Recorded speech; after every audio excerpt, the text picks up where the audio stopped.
সবাইকে স্বাগত জানাচ্ছি গ্লোবাল ভিউজে। আপনাদের সঙ্গে আছি আমি সুস্মিতা দাস। আজ জানাবো আন্তর্জাতিক গণমাধ্যমে আলোচিত সংবাদ ও বিশ্লেষণ। ইসরায়েলের প্রধানমন্ত্রী বেঞ্জামিন নেতানিয়াহু এবং তার সরকারের সিনিয়র সদস্যদের বিরুদ্ধে গণহত্যার অভিযোগে গ্রেফতারি পরোয়ানা জারি করেছে তুরস্ক। ইস্তাম্বুলের প্রসিকিউটরের কার্যালয়ের এক বিবৃতিতে বলা হয়েছে, অভিযুক্ত ৩৭ জনের মধ্যে ইসরায়েলের প্রতিরক্ষামন্ত্রী ইসরায়েল কাটজ, জাতীয় নিরাপত্তা মন্ত্রী ইতামার বেন গাভির এবং সেনাপ্রধান লেফটেন্যান্ট জেনারেল আয়াল জামির রয়েছেন। যদিও পুরো তালিকা প্রকাশ করা হয়নি, তুরস্ক এই কর্মকর্তাদের বিরুদ্ধে গাজায় পরিকল্পিতভাবে গণহত্যা এবং মানবতাবিরোধী অপরাধের অভিযোগ এনেছে। বিবৃতিতে গাজা উপত্যকায় মার্চে ইসরায়েলি বোমা হামলার শিকার তুরস্ক নির্মিত তুর্কি ফিলিস্তিনি মৈত্রী হাসপাতালের কথাও উল্লেখ করা হয়। হাসপাতালটি প্রধান স্বাস্থ্যসেবা ও প্রশিক্ষণ কেন্দ্র হিসেবে কাজ করার জন্য ২০১৭ সালে গাজায় নির্মাণ করেছিল তুরস্ক এবং পরে এটি এই অঞ্চলের একমাত্র ক্যান্সার চিকিৎসা কেন্দ্রে পরিণত হয়। এবছরের মার্চে ইসরায়েলি বিমান হামলায় হাসপাতালটি ধ্বংস হয়ে যায়। গাজার এই প্রধান ক্যান্সার হাসপাতাল ধ্বংসের ঘটনায় তীব্র নিন্দা জানায় তুরস্ক এবং বিশ্বের বিভিন্ন মানবাধিকার সংগঠন। এদিকে ইসরায়েলি কর্মকর্তাদের বিরুদ্ধে তুরস্কের জারি করা গ্রেফতারি পরোয়ানার প্রশংসা করে বিবৃতি দিয়েছে হামাস। নেতানিয়াহু সহ ৩৭ জন ইসরায়েলি কর্মকর্তার বিরুদ্ধে গ্রেফতারি পরোয়ানা জারির এই সিদ্ধান্তে ইস্তাম্বুলের প্রধান প্রসিকিউটরের প্রশংসা করেছে সংগঠনটি। নেতানিয়াহুকে তারা যুদ্ধাপরাধী এবং বর্তমান ও সাবেক প্রতিরক্ষামন্ত্রী গ্যালান্ট ও কাটজকে সন্ত্রাসের হোতা হিসেবে অভিহিত করেছেন। বিবৃতিতে বলা হয়, এই প্রশংসনীয় পদক্ষেপ ন্যায় বিচার, মানবতা এবং ভ্রাতৃত্বের মূল্যবোধে বিশ্বাসী তুরস্কের জনগণ ও তাদের নেতৃত্বের আন্তরিক অবস্থানকে নিশ্চিত করে, যা আমাদের নিপীড়িত ফিলিস্তিনি জনগণের সঙ্গে তাদের বন্ধনকে আরও দৃঢ় করবে।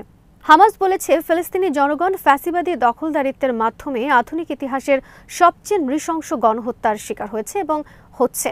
বিবৃতি শেষে হামাস বিশ্বের সব দেশ ও বিচার বিভাগীয় সংস্থাগুলোর কাছে ইসরায়েলি নেতাদের বিরুদ্ধে আইনি পরোয়ানা জারি করে তাদের আদালতে এনে মানবতাবিরোধী অপরাধের জন্য জবাবদিহি করার আহ্বান জানিয়েছে। প্রতিরোধ অক্ষের সিনিয়র নেতারা ইসরায়েলি দখলদারিত্ব এবং তার সম্প্রসারণবাদী নীতির মোকাবিলা করার প্রয়োজনীয়তার উপর জোর দিয়েছেন। ইসরায়েলি নীতির বিরুদ্ধে মুসলিম জাতির স্বার্থ রক্ষার জন্য সশস্ত্র প্রতিরোধ অত্যন্ত গুরুত্বপূর্ণ বলে উল্লেখ করেছেন তারা। শুক্রবার লেবাননে অনুষ্ঠিত ৩৪তম আরব জাতীয় সম্মেলনে এই দৃঢ় প্রত্যয় ব্যক্ত করা হয়, যেখানে ডজন খানেক প্রতিরোধ ব্যক্তিত্ব উপস্থিত ছিলেন। অনুষ্ঠানে অংশগ্রহণকারীদের মধ্যে ছিলেন গাজায় হামাসের প্রধান খলিল আল হাইয়া। তিনি জোর দিয়ে বলেন, আল-আকসা ফ্লাড অপারেশন ছিল ফিলিস্তিনি ইস্যুকে আড়াল করার এবং একটি নতুন মধ্যপ্রাচ্য গড়ার ইসরায়েলি প্রচেষ্টার কঠোর জবাব। তিনি উল্লেখ করেন, ২০২৩ সালের অক্টোবরের এই অপারেশন ফিলিস্তিনের অভ্যন্তরে এবং এর সীমানার বাইরে একটি বীরত্বপূর্ণ মহাকাব্য রচনা করেছে। হামাস প্রধান ওম্মাকে ইসরায়েলি দখলদারিত্ব থেকে ফিলিস্তিনকে মুক্ত করার সমন্বিত প্রচেষ্টার আহ্বান জানিয়ে বলেন, আগ্রাসনের পরও গাজা যেমন টিকে আছে, তেমনি ফিলিস্তিনও অবিচল থাকবে এবং নিপীড়নের অবসান ঘটবে।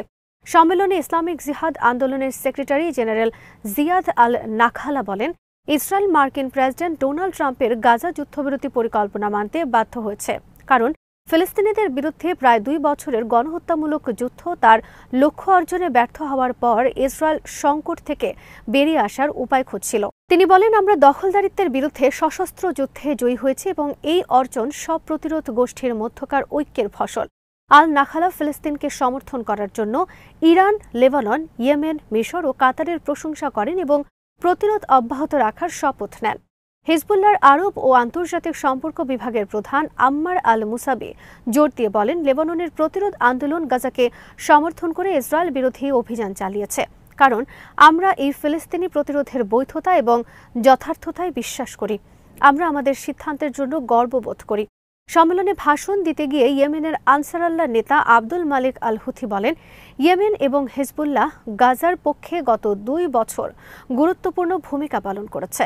হামাস এবং হিজবুল্লাহ নিরস্ত্রীকরণের জন্য ইসরায়েলের আহ্বানের মধ্যে আল হুথি উল্লেখ করেন, ইসরায়েল তাদের বর্বরতাকে প্রতিহত করে এমন অস্ত্র অপসারণ করার চেষ্টা করছে। তিনি ইসরায়েলকে আঞ্চলিক দেশগুলোর সমর্থন করার তীব্র সমালোচনা করেন এবং ইসরায়েলের তথাকথিত বৃহত্তর ইসরায়েল প্রতিষ্ঠার ঘোষিত প্রচেষ্টার মধ্যে উম্মার ওপরে নেমে আসা ভয়াবহ ক্ষতির বিষয়ে সতর্ক করেন। ইরানের পার্লামেন্ট স্পিকার মোহাম্মদ বাকের কলিবফ বলেছেন, মুসলিম দেশগুলোকে ইসরায়েলি শাসক গোষ্ঠীর বিরুদ্ধে শক্তি প্রয়োগ করতে হবে। ইসলামাবাদ সফরের সময় তিনি সতর্ক করে বলেছেন, কেবল কূটনীতি দিয়ে ইসরায়েলি আগ্রাসন রোধ করা যাবে না। জুনে ইরানের ওপর 12 দিনের মার্কিন ইসরায়েলি আগ্রাসনের সময় ইরানের প্রতি পাকিস্তানের প্রকাশ্য সমর্থনের প্রশংসা করে কলিবফ বলেন, আগ্রাসনের সময় পাকিস্তানের সংহতির বার্তা তাকে যুদ্ধের পর পাকিস্তানকে তার প্রথম বিদেশ সফরের জন্য বাছাই করতে উৎসাহিত করেছে।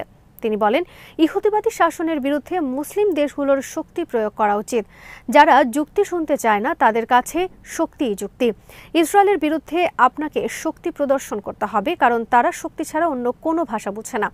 এবছরের 13 জুন ইসরায়েল ইরানের বিরুদ্ধে একটি অপ্রত্যাশিত আগ্রাসন শুরু করে, যার ফলে 12 দিনের যুদ্ধ শুরু হয়। এর ফলে ইরানে কমপক্ষে 1064 জন নিহত হন, যার মধ্যে সামরিক কমান্ডার, পরমাণু বিজ্ঞানী ও বেসামরিক নাগরিক ছিলেন। আন্তর্জাতিক আইনের গুরুতর লঙ্ঘন করে 3টি ইরানি পারমাণবিক স্থাপনায় বোমা হামলা চালিয়ে যুক্তরাষ্ট্র যুদ্ধে প্রবেশ করে। 24 জুন সফল প্রতিশোধমূলক অভিযানের মাধ্যমে ইসরায়েলি সরকার এবং যুক্তরাষ্ট্রকে সন্ত্রাসী হামলা বন্ধ করতে বাধ্য করে ইরান। আগ্রাসনের প্রতি ইরানের বৈধ প্রতিক্রিয়া সম্পর্কে বিস্তারিত তথ্য প্রদান করে কলিবফ উল্লেখ করেন, মার্কিন হস্তক্ষেপে ইসরায়েলকে উদ্ধার করেছিল। মার্কিন সমর্থন ছাড়া ইসরায়েল 7 দিনেরও কম সময়ের মধ্যে শোচনীয় পরাজয় বরণ করত বলে উল্লেখ করেন তিনি। লেবাননের বিরুদ্ধে ইসরায়েলের নতুন আগ্রাসনের তীব্র নিন্দা জানিয়েছে ইরান। একই সঙ্গে তেল আবিবের যুদ্ধাভিলাষ মোকাবেলা করা এবং তাদের জবাবদিহির আওতায় আনার জন্য আন্তর্জাতিক সম্প্রদায় এবং আঞ্চলিক দেশগুলোর প্রতি আহ্বান জানিয়েছে দেশটি। ইরানের পররাষ্ট্র মন্ত্রণালয় শুক্রবার এক বিবৃতিতে এই আহ্বান জানায়। এর একদিন আগে ইসরায়েলি যুদ্ধবিমানগুলো দক্ষিণ লেবাননের শহর কাফর দৌনিন, জাউতার আল শারকিয়া, আয়তা আল জাবাল, তাইবেহ ও তাইয়ব দেব্বাতে বিমান হামলা চালিয়ে কমপক্ষে 1 জনকে হত্যা এবং 9 জনকে আহত করেছে। ইরানি মন্ত্রণালয় ইসরায়েলের দায়মুক্তি এবং আঞ্চলিক শান্তি ও নিরাপত্তার উপর তার যুদ্ধবাজ ও সম্প্রসারণবাদী নীতির ধারাবাহিকতার বিপজ্জনক পরিণতি সম্পর্কে সতর্ক করেছে। বিবৃতিতে বলা হয়, লেবাননের বিরুদ্ধে ইসরায়েলের হামলা, যা গত বছরের যুদ্ধবিরতির পর থেকে 1000-এরও বেশি নিরীহ বেসামরিক নাগরিককে নিহত এবং আহত করেছে এবং অবকাঠামো ও আবাসিক এলাকা ধ্বংস করেছে, তা স্বাধীন দেশের জাতীয় সার্বভৌমত্ব এবং আঞ্চলিক অখণ্ডতার স্পষ্ট লঙ্ঘন এবং আন্তর্জাতিক শান্তি ও নিরাপত্তার বিরুদ্ধে একটি জঘন্য অপরাধ। পররাষ্ট্র মন্ত্রণালয় বলেছে, এই অপরাধমূলক হামলা, যা নিঃসন্দেহে যুক্তরাষ্ট্রের পূর্ণ সমর্থন এবং অংশীদারিত্বের মাধ্যমে পরিকল্পিত এবং পরিচালিত, তা ইহুদিবাদী শাসক গোষ্ঠীর অপরাধমূলক, সন্ত্রাসী ও আধিপত্যবাদী প্রকৃতির আরেকটি ইঙ্গিত। তাদের একমাত্র লক্ষ্য হল লেবাননের সার্বভৌমত্ব ও নিরাপত্তাকে ক্ষুণ্ণ করা এবং দেশের পুনর্গঠন ও উন্নয়নকে বাধাগ্রস্ত করা। বিবৃতিতে ইসরায়েলি অপরাধমূলক আগ্রাসনের মুখে লেবাননের সরকার এবং জনগণের সঙ্গে ইরানের সংহতির উপর জোর দেওয়া হয়। একই সঙ্গে নিশ্চিত করা হয়, তেহরান লেবাননের বৈধ প্রতিরোধ এবং নিজস্ব সার্বভৌমত্ব, নিরাপত্তা এবং আঞ্চলিক অখণ্ডতা রক্ষার প্রচেষ্টাকে সমর্থন করে যাবে। ফিলিস্তিনের প্রতিরোধ আন্দোলন হামাস, ইসলামিক জিহাদ ও পপুলার রেজিস্ট্যান্স কমিটিস লেবাননে ইসরায়েলি বিমান হামলার নিন্দা জানিয়েছে। হামাসের সিনিয়র কর্মকর্তা আলী বারাকা লেবাননের প্রতি পূর্ণ সংহতি প্রকাশ করেছেন এবং আগ্রাসন মোকাবেলার জন্য ঐক্যবদ্ধ হওয়ার আহ্বান জানিয়েছেন। তিনি জাতিসংঘ, আরব ও ইসলামী দেশগুলোকে জরুরি ভিত্তিতে পদক্ষেপ নেওয়ার অনুরোধ করেন। ইয়েমেনের আনসারাল্লাহ আন্দোলন বলেছে, বারবার ইসরায়েলি হামলার জবাব দিতে লেবানন সরকারের শিথিলতা এবং ব্যর্থতায় শত্রুকে বেপরোয়া করে তুলেছে। সংগঠনটির রাজনৈতিক ব্যুরো লেবাননের জনগণ, সেনাবাহিনী ও প্রতিরোধ সংগ্রামের প্রতি ইয়েমেনের সমর্থন ব্যক্ত করেছে। একই সঙ্গে ইসরায়েলকে মোকাবেলা করার বিষয়ে দেশটির অধিকার রয়েছে বলেও উল্লেখ করেছে সংগঠনটি।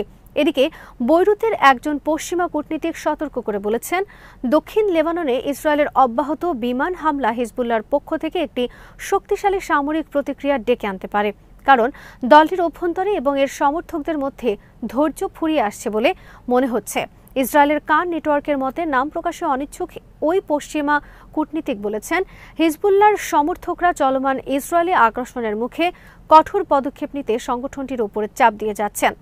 এই সপ্তাহের শুরুতে লেবাননের নেতা ও জনগণের প্রতি এক খোলা চিঠিতে হিজবুল্লাহ 2024 সালের যুদ্ধবিরতির প্রতি তাদের প্রতিশ্রুতি পুনর্ব্যক্ত করেছে, তবে ইসরায়েলের সঙ্গে যে কোনো রাজনৈতিক সংলাপ প্রত্যাখ্যান করেছে।